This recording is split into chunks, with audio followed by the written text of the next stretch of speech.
4 years, 130s, and not even a seat at the table. My next step left my son and daughter-in-law in shock. The call came on a Tuesday morning while I was fixing the leaky faucet in my kitchen. The same faucet I'd been putting off for months because every spare dollar seemed to disappear into someone else's life. I almost didn't answer when I saw Marcus's name on the screen. My 32-year-old son rarely called unless he needed something, and lately those conversations had become exercises in creative financing. "Hey, Dad." His voice carried that familiar tone, the one that meant he was about to ask for money while pretending it was just a casual chat. "Got a minute?" I set down my wrench and wiped my hands on the dish towel Sarah had embroidered for me 20 years ago. Back when we still believed family meant something. Back when I thought raising children meant they'd eventually stand on their own 2 feet instead of using yours as stepping stones. "What's going on, son?" "Listen, I need to talk to you about something important." Marcus cleared his throat, and I could hear his wife Jennifer's voice in the background, urging him on like a coach pushing a reluctant fighter into the ring. "It's about the holidays this year." My stomach dropped, not because I didn't know what was coming, but because I did. After 63 years on this planet, you develop an instinct for rejection. You can smell it coming like rain on hot pavement. "Dad, Jennifer and I have been talking, and we think it would be better if you didn't come for Thanksgiving this year." The words hit me like cold water. I sank into Sarah's old chair, the one I'd kept in the kitchen, even though it didn't match anything else. The one where she used to sit with her morning coffee, planning meals and making grocery lists, and believing that our family would always be together. "What do you mean, better?" "It's just that Jennifer's parents are coming, and you know how you can be sometimes. The political comments, the stories about work that go on forever. Jennifer thinks it might be awkward." Jennifer thinks. Not we think. Not I think, Jennifer thinks. As if my own son couldn't form an opinion about whether his father belonged at the family table. "Ma, Marcus, I've never said anything political at your dinner table. And my work stories are about building the bridges and roads this city depends on. 35 years of engineering work that put you through college. Dad, please don't make this harder than it has to be. It's just one holiday." But we both knew it wasn't just one holiday. It was the beginning of the end, the first step in a process I'd watched happen to other men my age. First, you're not invited to Thanksgiving. Then, Christmas becomes inconvenient. Before you know it, you're the embarrassing relative who gets a phone call on his birthday if he's lucky. "What about Christmas?" I asked, already knowing the answer. "We'll see how things go."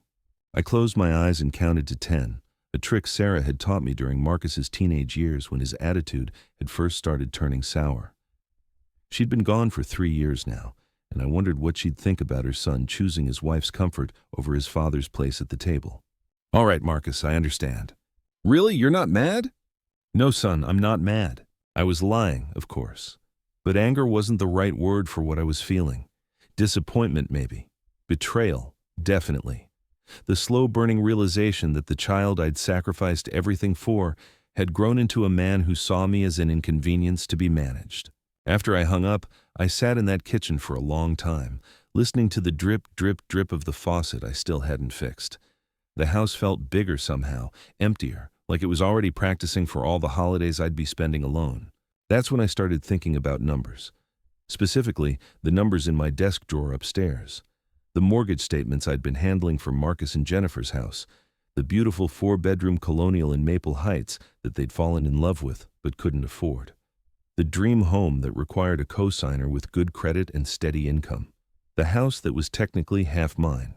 You see, there's something my son forgot when he decided I wasn't good enough for his Thanksgiving table. Something Jennifer probably didn't mention when she was planning her perfect holiday without the awkward old man who might tell boring stories about his job. I walked upstairs to my home office, the room Sarah had always called my cave. File cabinets lined one wall, filled with 35 years of engineering projects, tax returns, and family documents. I pulled out the folder marked Marcus House and spread the contents across my desk. The original loan application from 4 years ago. Marcus's income at the time, $42,000, Jennifer's, $38,000. Combined, they were making $80,000 a year, which sounds like good money until you realize they wanted a $600,000 house in the best school district in the county. The bank had laughed at them. Not literally, of course. Banks are more polite than that. But the rejection letter was clear enough. Insufficient income for requested loan amount. Debt-to-income ratio too high. Application denied. That's when Marcus had come to me with tears in his eyes and dreams in his voice. Dad, we found the perfect house. It's everything we've ever wanted. But we need a co-signer. I should have said no. Should have told him that $2,500 a month for a mortgage was more than I'd ever paid for housing in my entire life. Should have explained that co-signing meant I was responsible if they couldn't pay. Should have listened to the little voice in my head that sounded suspiciously like Sarah, warning me not to enable grown children who needed to learn the value of living within their means. Instead, I'd looked at my son's face and remembered the little boy who used to help me fix things around the house, handing me tools and asking endless questions about how everything worked. I'd thought about Sarah, who'd always wanted grandchildren to spoil in a house with a big backyard. I'd imagined holidays and family gatherings and all the ways this house would become the center of our family's life. So I'd signed, put my name on the dotted line and my financial future on the table, became responsible for a mortgage payment that was more than my monthly pension, trusted that my son would never let me down. The monthly statements told a different story. For the first year, Marcus had been reliable. $600 every month, his half of the mortgage payment, right on time. But then Jennifer had decided she needed to go back to school for her master's degree. Suddenly money got tight. The $600 became $400, then $200, then nothing at all. It's just temporary, Dad, Marcus had promised. Once Jennifer graduates, she'll get a better job. We'll catch up on everything. That was 2 years ago. Jennifer had graduated with her master's in marketing and promptly decided that the corporate world wasn't for her. She wanted to start her own consulting business, which meant working from home and earning approximately nothing while she built her client base. Meanwhile, I'd been covering their entire mortgage payment, $2,500 a month for 24 months, $60,000 of my retirement money, keeping them in a house they couldn't afford while they figured out their dreams. I pulled out my calculator and started adding. The down payment I'd helped with, $40,000.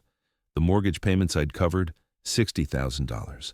The new roof when theirs leaked, $12,000. The basement renovation Jennifer had insisted was necessary for her home office, $18,000, $130,000.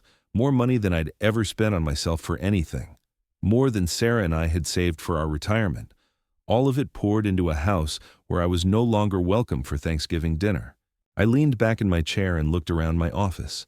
The engineering certificates on the wall, proof of a career spent building things that lasted. The photo of Sarah and me at Marcus's college graduation, both of us so proud of the man we thought he was becoming. The smaller photos of the grandchildren I'd hoped to have by now, the family gatherings that were supposed to happen in that beautiful house I'd helped them buy. My phone buzzed with a text message. Marcus, probably feeling guilty about our conversation. Dad, thanks for understanding about Thanksgiving. Maybe we can grab lunch next week instead. Lunch. A consolation prize for the father who'd bankrolled their American dream. An hour at some restaurant where I'd pay the check and listen to Marcus talk about Jennifer's business plans and their vacation ideas, and all the ways they were going to spend money they didn't have. I set the phone aside without responding and picked up the mortgage statement again. There it was in black and white. The payment due date, the principal balance, the interest rate that would keep them paying for the next 26 years. But here's what Marcus didn't understand, what Jennifer probably never bothered to learn when she was planning her perfect holiday. I wasn't just a co-signer on their mortgage. I was the primary borrower.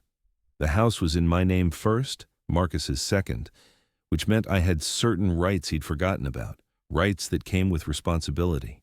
I opened my laptop and logged into the mortgage company's website. My account, my password, my control.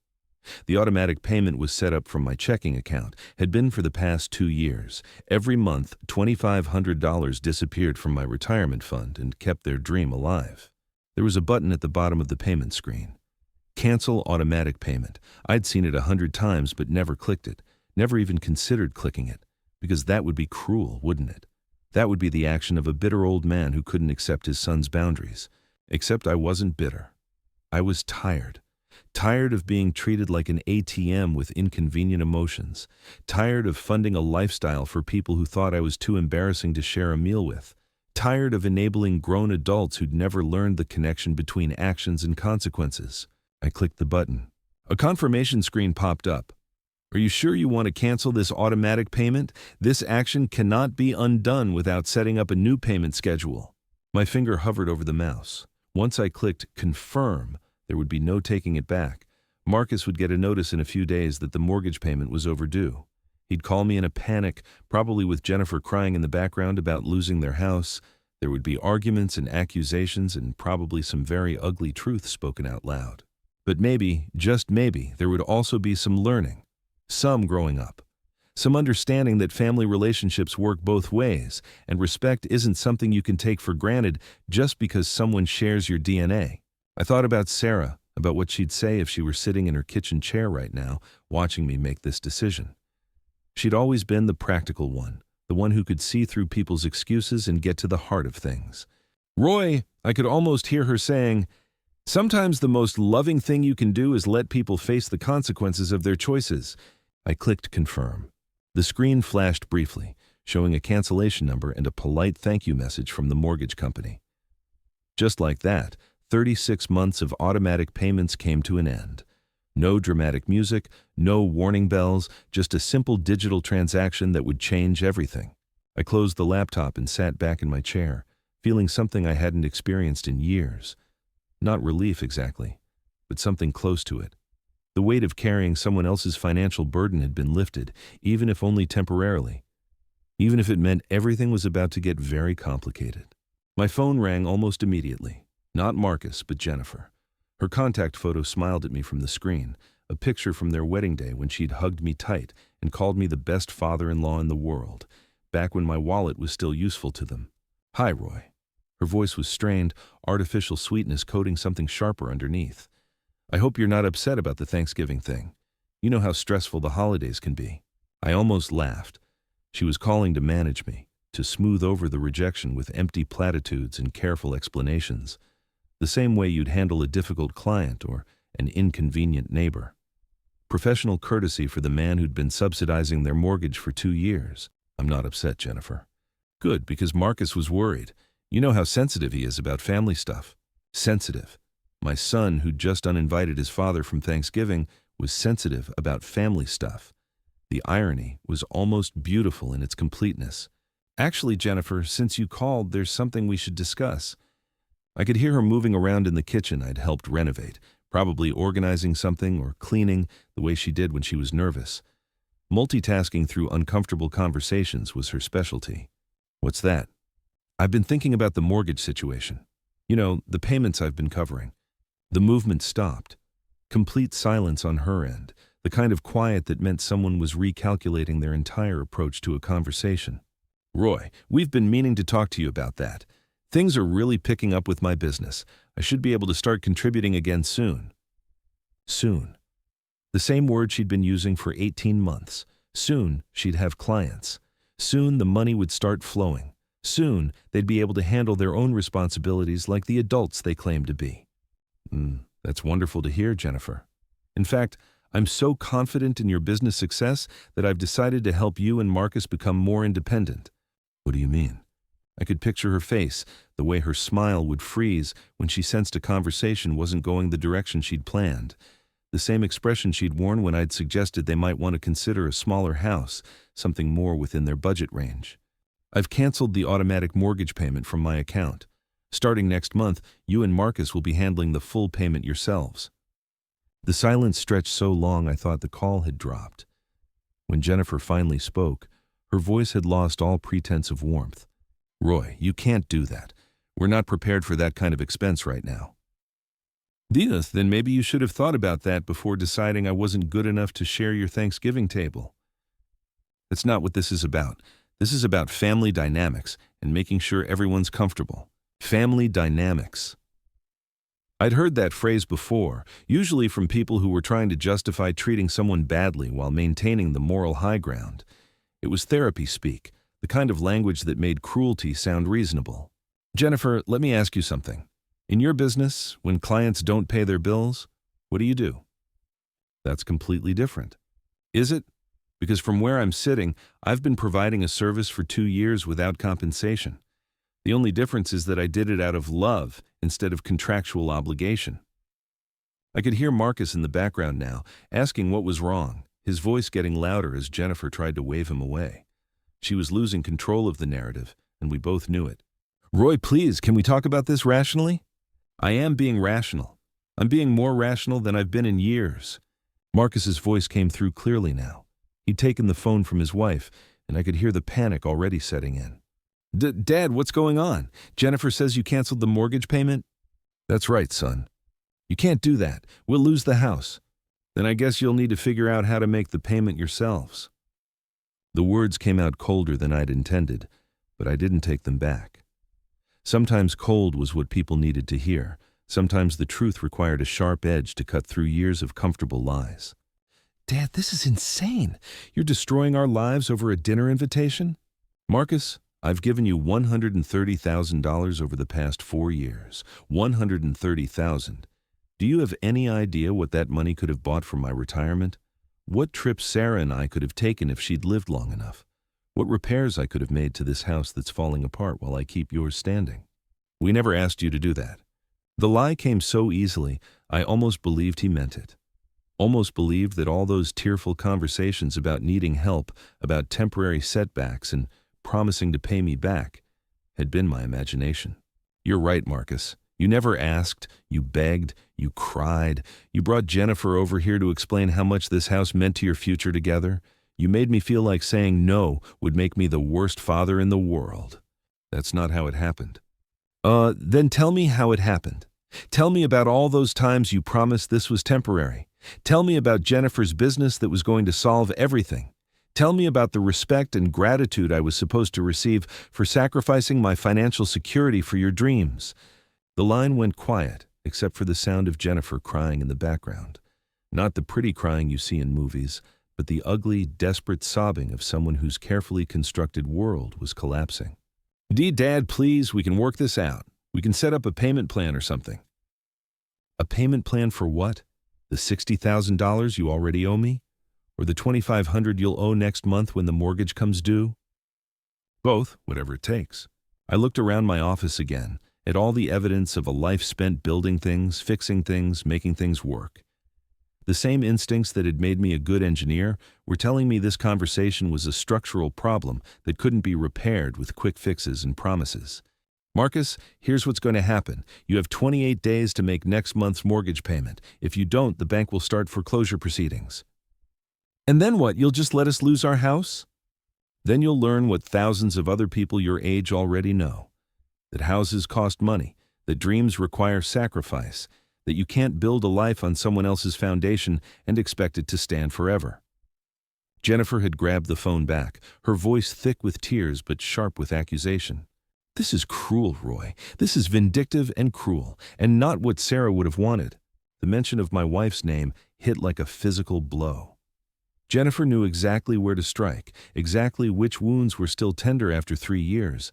It was a tactic that might have worked once, but grief had taught me things about manipulation that I'd never wanted to learn. Don't you dare bring Sarah into this. Sarah would have been appalled by the way you've treated me. She would have been disgusted by the entitlement and the ingratitude and the casual cruelty of excluding me from family gatherings while spending my money. We're not spending your money. We're living in a house. A house I'm paying for. A house that's in my name.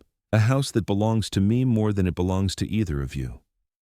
The words hung in the air like a threat, which I suppose they were, because that's what Jennifer had forgotten in all her planning for the perfect holiday season. That's what Marcus had overlooked when he decided his father's presence was too awkward to tolerate. The house wasn't really theirs, not legally, not financially, not in any way that mattered when push came to shove. They'd been living in my house, spending my money, building their dreams on my credit, all while treating me like an embarrassing relative who needed to be managed and contained. Roy, surely we can come to some kind of arrangement. We had an arrangement, Jennifer. I helped you buy a house, and in return, I got to be part of the family. You've decided to change the terms of that arrangement, so I'm changing mine. This is blackmail. No, this is consequences. Blackmail would be demanding something from you. I'm not demanding anything. I'm simply withdrawing my financial support and letting you handle your own responsibilities. Marcus took the phone back, his voice desperate now, all the casual dismissiveness gone. Dad, I'm sorry about Thanksgiving. I'm sorry about everything. We made a mistake, okay? Can't we just fix this? Some mistakes can't be fixed, son. Some mistakes teach lessons that need to be learned the hard way. So what, you're going to let us become homeless to teach us a lesson? You're not going to become homeless, Marcus. You're going to figure out how to pay your bills like every other adult in America. You're going to sell that house and buy something you can afford. You're going to learn that actions have consequences and that family relationships require mutual respect. I could hear them whispering to each other, probably trying to figure out their next move, their next angle of attack. It reminded me of watching children who'd been caught doing something wrong, huddling together to get their story straight. Dad, give us a week to figure something out. Please, just 1 week. You have 28 days to make the mortgage payment. What you do at that time is up to you. I hung up before either of them could respond, before the crying and begging could wear down my resolve. The house felt quiet again, but it was a different kind of quiet now. Not the empty silence of loneliness, but the peaceful quiet of a decision made and accepted. My phone immediately started buzzing with text messages. Marcus, Jennifer, even Jennifer's mother somehow, all trying to reach me with apologies and explanations and desperate attempts to undo what couldn't be undone. I turned the phone off and went back to fixing my leaky faucet. The faucet fought me for another 20 minutes, but I finally got it working properly. Amazing how satisfying it felt to fix something with my own hands, something that would actually stay fixed, unlike relationships apparently. Unlike the trust between fathers and sons that could be shattered with a single phone call about holiday dinner plans. I was washing the grease off my hands when the doorbell rang. Through the peephole, I could see Marcus standing on my front porch, his face red from either the cold November air or the panic that had been building since our phone call an hour ago. He was shifting his weight from foot to foot, the way he used to do as a kid when he'd broken something and was working up the courage to tell me about it. I opened the door but didn't invite him in. Sometimes you need to make people ask for things they used to take for granted. Dad, we need to talk. I thought we already did that. He looked past me into the house, probably remembering all the times he'd walked through this door without thinking twice about it. All the Sunday dinners Sarah had cooked, all the holidays we'd celebrated before Jennifer decided I wasn't sophisticated enough for her family gatherings. Can I come in, please? I stepped aside and let him pass, watching as he took in the living room he'd grown up in. The same furniture Sarah and I had bought piece by piece over 30 years of marriage. The family photos that still included him, back when he acted like family meant something. Dad, I think there's been a misunderstanding. What kind of misunderstanding? Marcus sat down on the edge of the couch, his hands clasped together like he was praying. Maybe he was. Maybe he was finally understanding that his comfortable life had been built on someone else's sacrifice, and that foundation was cracking. About the mortgage payments, I know you've been helping us, but I didn't realize how much it was adding up to. $130,000, Marcus. More money than most people make in 3 years. His face went pale. I had no idea it was that much. Because you never asked. In 4 years, you never once asked me what this was costing me. Never wondered if I could afford it.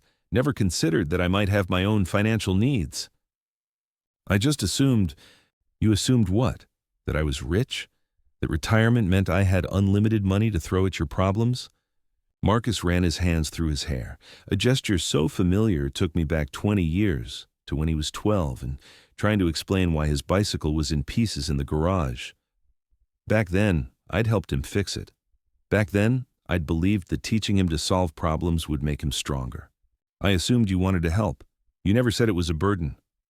Because it wasn't supposed to be a burden. It was supposed to be temporary. It was supposed to be a father helping his son get established, not a father subsidizing his son's lifestyle indefinitely. We're not living some extravagant lifestyle, Dad. We're just trying to get by.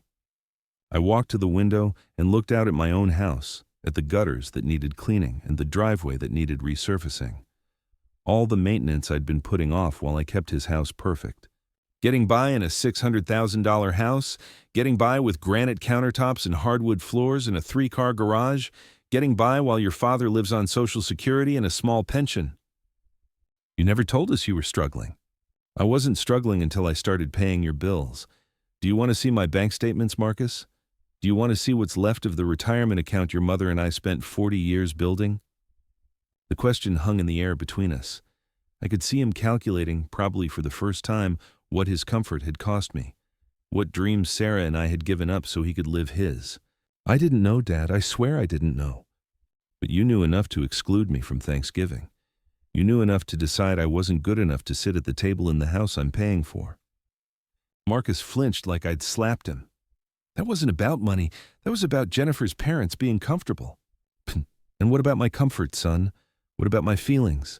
What about the fact that I've been eating dinner alone for 3 years since your mother died, and the one invitation I get from my only child gets rescinded because I might be embarrassing?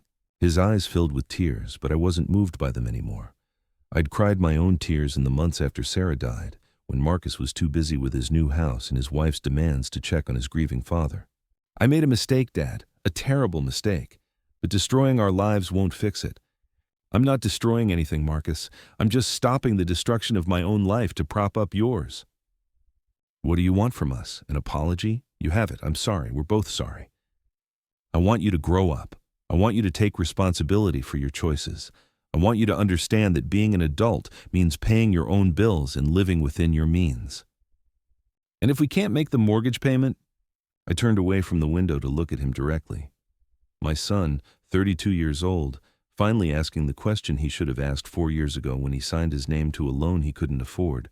Then you'll lose the house just like anyone else would. Dad, you're on that loan too. If we default, it hurts your credit as much as ours. My credit at 63 isn't as important as my self-respect. And my self-respect isn't something I'm willing to keep sacrificing for people who treat me like an ATM with inconvenient emotions. Marcus stood up and started pacing, another childhood habit that surfaced when he was cornered. Sarah used to say he got that from me, the need to move when thinking got difficult. Okay, let's say we sell the house. Let's say we downsize to something we can actually afford. Will you consider helping us with the transition? Maybe covering a few more months while we get things sorted out? No. The word came out harder than I'd intended, but I didn't soften it. Sometimes the truth needed sharp edges to cut through years of enabling and excuses. Dad, be reasonable. I've been reasonable for 4 years. I've been so reasonable that you forgot what it costs. Now you get to learn what reasonable actually looks like. What about Christmas? If we make this right, if we start handling our own mortgage, can we work things out for Christmas? I almost laughed. Even now, even in the middle of financial panic, he was still thinking about holiday invitations and family gatherings, still believing that relationships could be managed and controlled like mortgage payments. Christmas isn't something you earn by paying your bills, Marcus. Christmas is about family, and family doesn't exclude people because they might be inconvenient. So we're not family anymore? The question hit deeper than he probably intended. Were we still family? What did that word even mean when it came with conditions and exclusions and carefully managed interactions? We're related, Marcus. Whether we're family depends on how you choose to act going forward. My phone started ringing from the kitchen where I'd left it. The caller ID showed Jennifer's number, probably wondering why her husband's mission to fix things was taking so long. You should answer that, Marcus said. Jennifer's worried. Jennifer's worried about losing her house. There's a difference. But I walked to the kitchen anyway, Marcus following behind me like a guilty child. I put the phone on speaker so we could all participate in this conversation about consequences. Roy, thank God, is Marcus there? We need to figure this out. I'm here, Marcus said, his voice smaller than it had been all afternoon. Did you explain to your father that this is all a misunderstanding? That we never meant to hurt his feelings? Jennifer, I interrupted, this isn't about hurt feelings. This is about respect. This is about adults taking responsibility for their choices. We are taking responsibility. We're trying to work this out. No, you're trying to manage me. You're trying to find the right words to say that will make me go back to paying your bills while accepting whatever scraps of attention you're willing to throw my way. That's not true. Isn't it? Tell me, Jennifer, when was the last time you invited me to dinner? Not a holiday obligation, not a birthday or anniversary, but just a regular dinner because you enjoyed my company? The silence stretched long enough for Marcus to shift uncomfortably beside me. Long enough for Jennifer to realize that her careful relationship management had been more transparent than she'd thought. Roy, you know how busy we've been with the house and my business and everything. Too busy for dinner, but not too busy to cash my checks. It's not like that. Then what is it like, Jennifer? Explain to me how excluding me from Thanksgiving while living in a house I'm paying for isn't exactly like that. I could hear her crying again, but it sounded different now, less desperate, more calculated, the kind of crying that was meant to make me feel guilty for being unreasonable. Roy, please, we're family. Family forgives each other. Family also includes each other. Family doesn't treat each other like embarrassing obligations to be managed and hidden away. Marcus touched my arm, a gesture that reminded me of when he was small and wanted my attention. Back when my attention was something he valued instead of something he tolerated. Dad, what would it take? What would we have to do to make this right? I looked at my son, really looked at him, and saw something I hadn't noticed before. The lines around his eyes, the way his shoulders sagged with worry, the realization that his comfortable life had been built on sand. I don't know if you can make it right, Marcus. Some things, once broken, don't go back together the same way. But we could try? If we started paying you back, if we included you in everything, if we showed you the respect you deserve, you can try. But you'll be doing it while paying your own mortgage and handling your own problems. The bank of Dad is permanently closed. Jennifer's voice came through the speaker, sharp with desperation. Roy, you're being cruel. You're punishing us for one mistake. One mistake? Jennifer, this isn't one mistake. This is a pattern of behavior that's been building for years. This is the natural conclusion of treating someone like a resource instead of a relative. We never treated you like a resource. Then what would you call it? What do you call taking someone's money while excluding them from family gatherings? What do you call building your dream life on someone else's sacrifice and then deciding they're too awkward to be seen with? The kitchen fell quiet except for the steady tick of the clock Sarah had hung above the sink. Time moving forward, whether we wanted it to or not, whether we were ready for change or not. The mortgage payment is due in 27 days, I said finally. What happens after that is up to you.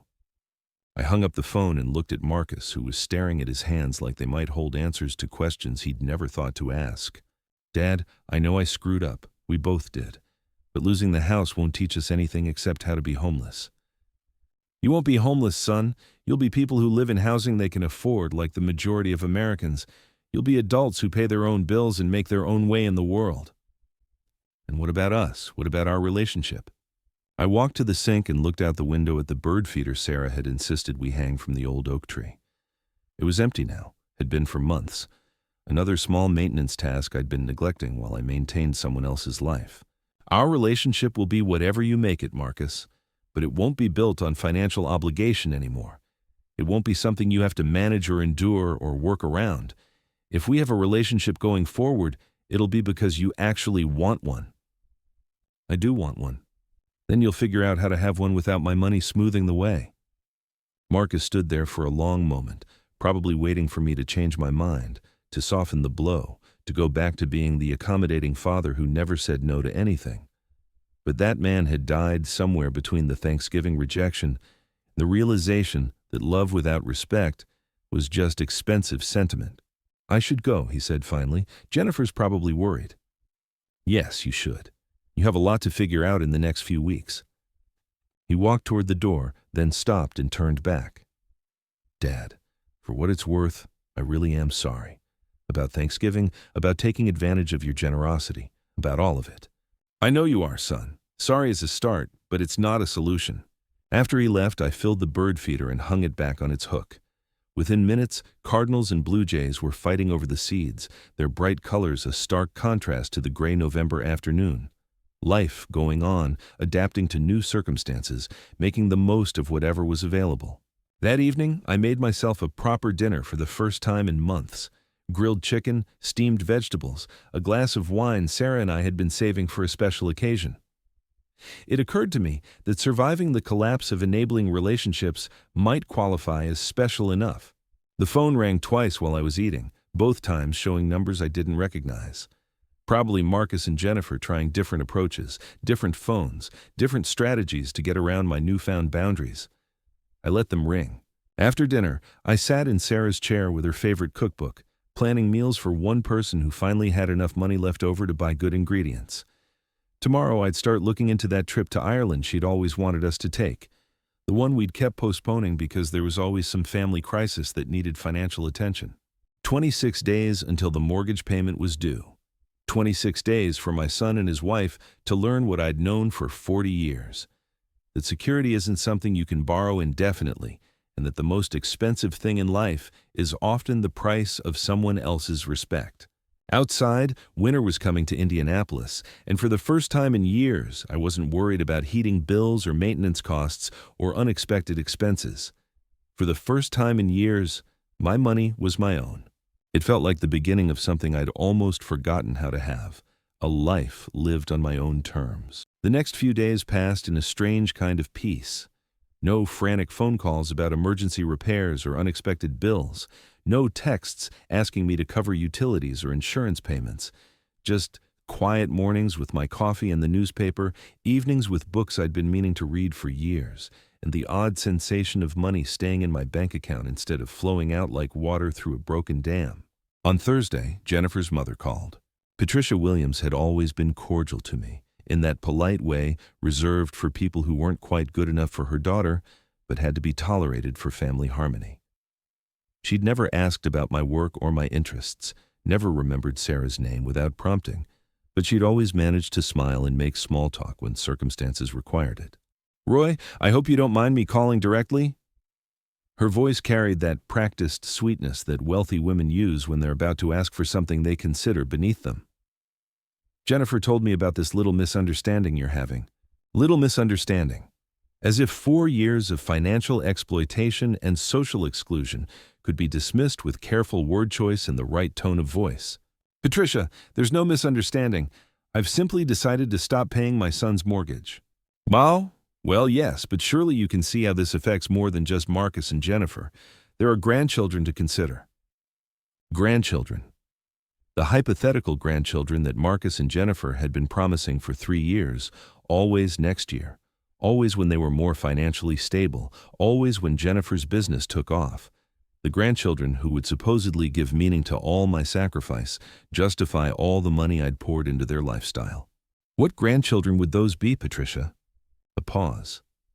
Well, the grandchildren they're planning to have, the ones who would grow up in that beautiful house you helped them buy, the house they can't afford, the house I've been subsidizing while being told I'm not welcome for holiday dinners.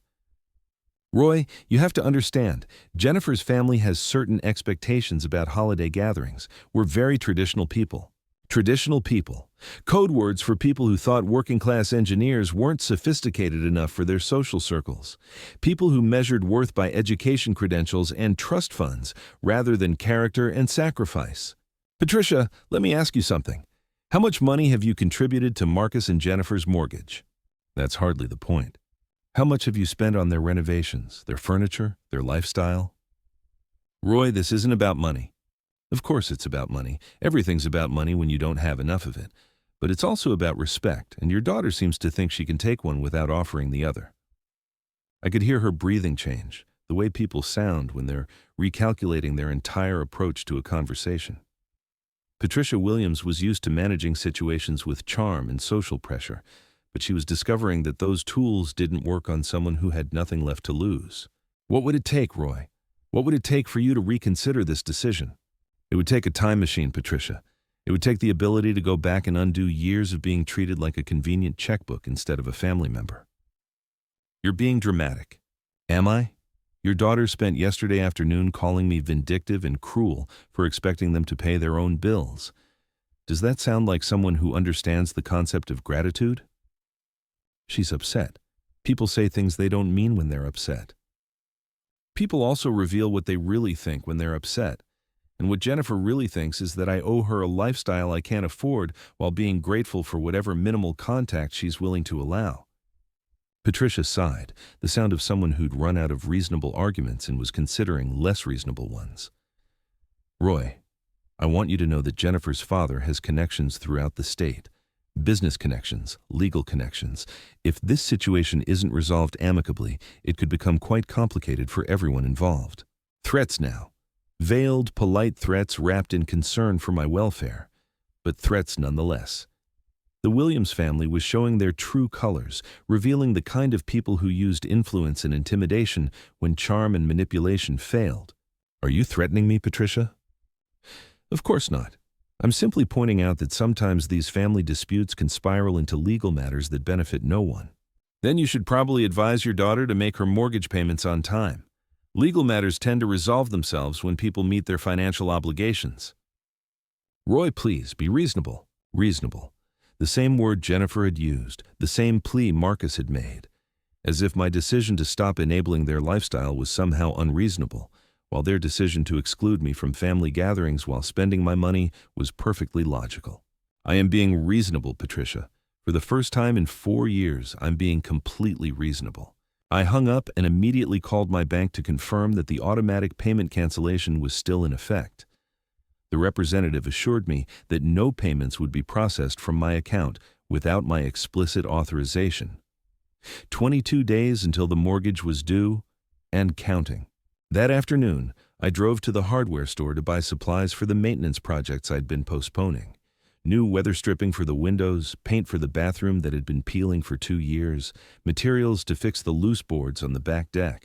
Simple projects that would improve my own life instead of subsidizing someone else's. At the checkout counter, I ran into Tom Brennan, a guy I'd worked with for 15 years before he retired. We'd always gotten along well, shared coffee breaks and complaints about management, but we'd lost touch after he left the company. "Roy, good to see you, man. How's retirement treating you?" "Getting better every day, Tom. How about you?" "Can't complain. Staying busy with projects around the house, spending time with the grandkids.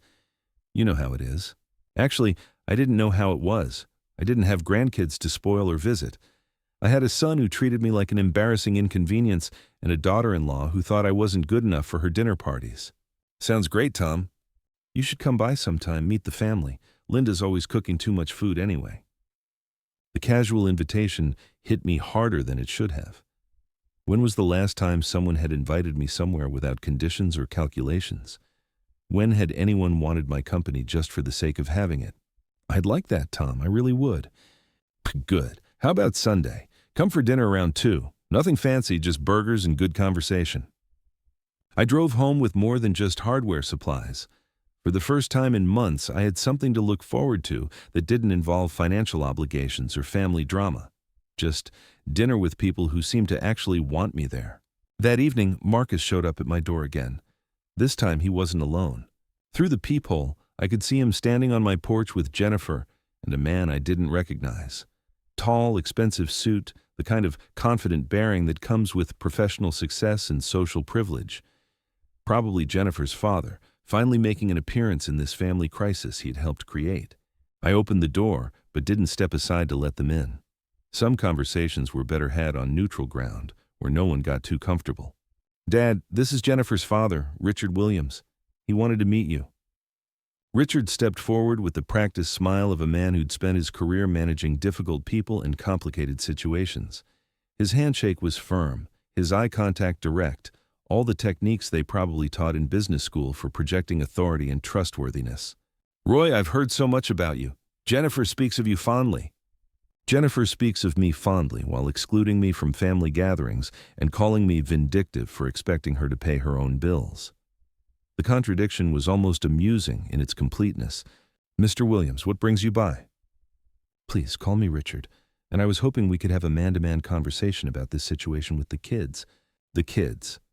Marcus was 32 years old, Jennifer was 29, but to Richard Williams, they were still children who needed adult supervision to handle their problems. It was exactly the kind of enabling attitude that had created this mess in the first place. What kind of conversation? The kind where reasonable people find reasonable solutions to unfortunate misunderstandings. Richard's tone was perfectly calibrated, the voice of someone used to negotiating deals and managing conflicts. But he was making the same mistake everyone else had made, assuming that I was a problem to be managed rather than a person who'd finally learned to value himself. "There's no misunderstanding, Richard. Your daughter and my son have been living beyond their means with my financial support. I've decided to stop providing that support." "Roy, I understand you're upset about the holiday situation, but surely we can work something out that's beneficial for everyone." "Beneficial for everyone except me, you mean? That's been the pattern for 4 years. Jennifer stepped forward, her eyes red from crying, but her voice steady with determination. "Roy, we've been talking to a lawyer about the mortgage situation, about our rights as tenants, about the legal obligations of co-signers. A lawyer. Of course they'd gone to a lawyer. When charm failed and family loyalty didn't work, people like the Williams family turned to legal intimidation. It was as predictable as sunrise. And what did this lawyer tell you? That you can't just abandon a mortgage you're legally responsible for. That you have obligations to fulfill regardless of personal disputes. I almost laughed. After 4 years of them abandoning their financial obligations to me, Jennifer was lecturing me about legal responsibility. The irony was so complete, it felt like poetry. Jennifer, I'm not abandoning anything.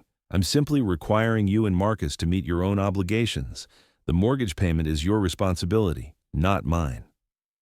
Richard cleared his throat, the sound of someone preparing to make an offer he considered generous. Roy, I want you to know that I'm prepared to help resolve this situation. I can cover next month's mortgage payment while we work out a long-term solution. What kind of long-term solution? Well, I was thinking we could formalize the arrangement, set up a proper loan with interest and payment schedules, make everything legal and above board. And what would my role be in this arrangement? You'd continue as co-signer, of course, but with proper documentation and guarantees. Everyone would know exactly what their obligations are. I looked at the three of them standing on my porch, all waiting for my response to Richard's magnanimous offer. Marcus hopeful, Jennifer calculating, Richard confident that his money and authority could solve any problem. Richard, let me ask you something. Where have you been for the past 4 years while I was subsidizing your daughter's lifestyle? I beg your pardon? $130,000, Richard. That's what I've contributed to their housing situation. Where was your generous offer to help then? Richard's confident expression flickered slightly. I wasn't aware the situation was so extensive. But you were aware that I was being excluded from family gatherings. You were aware that your daughter considered me too embarrassing to share holiday meals with, and you were fine with that arrangement as long as someone else was paying the bills. Roy, that's not how it was. Then how was it, Richard? Explain to me how excluding someone from Christmas dinner while living in a house they're paying for isn't exactly what it looks like.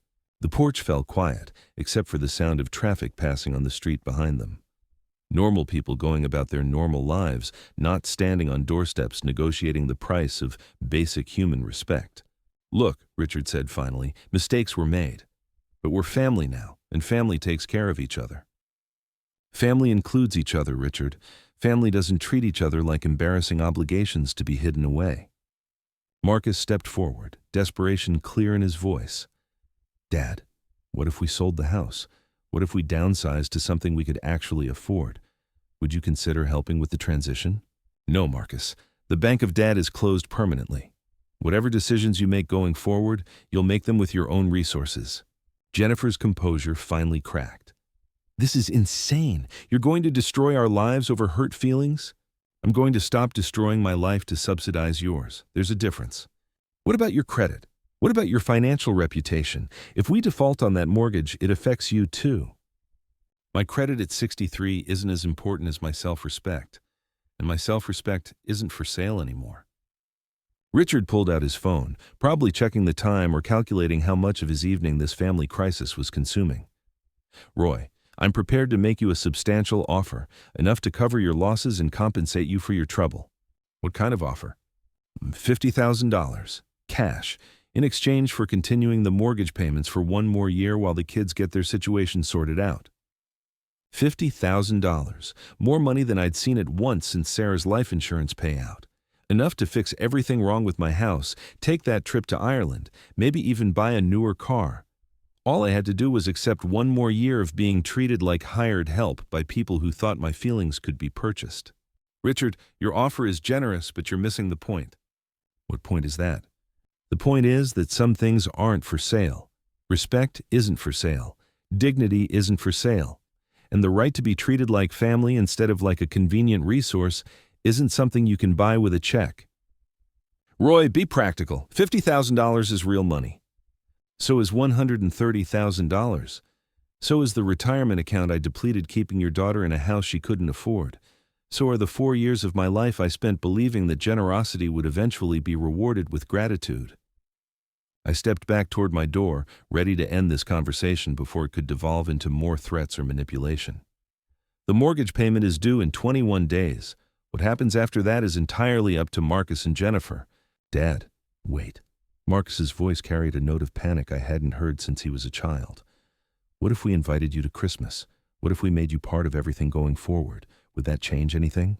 I looked at my son, really looked at him and saw something that might have been genuine regret mixed with the desperation. But I also saw the same pattern that had been repeating for years: promises made under pressure, commitments offered only when consequences loomed large. Marcus, you can't uninvite someone from Christmas and then use the invitation as a bargaining chip to keep your mortgage current. That's not how family works. Then how does it work? Tell me what I need to do to fix this. You fix it by growing up, by taking responsibility for your choices, by learning that respect isn't something you can take for granted just because someone loves you. I closed the door before any of them could respond, before the tears and arguments could wear down my resolve. Through the window, I watched them walk back to Richard's luxury car, probably planning their next strategy session, their next attempt to manage the unreasonable old man who'd finally learned his own worth. The house felt peaceful again once their car disappeared down the street.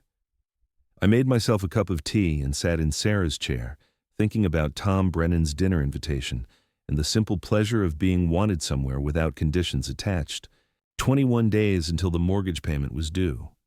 21 days for them to learn what I'd been teaching myself for the past week, that some prices are too high to pay, even for people you love. Especially for people you love.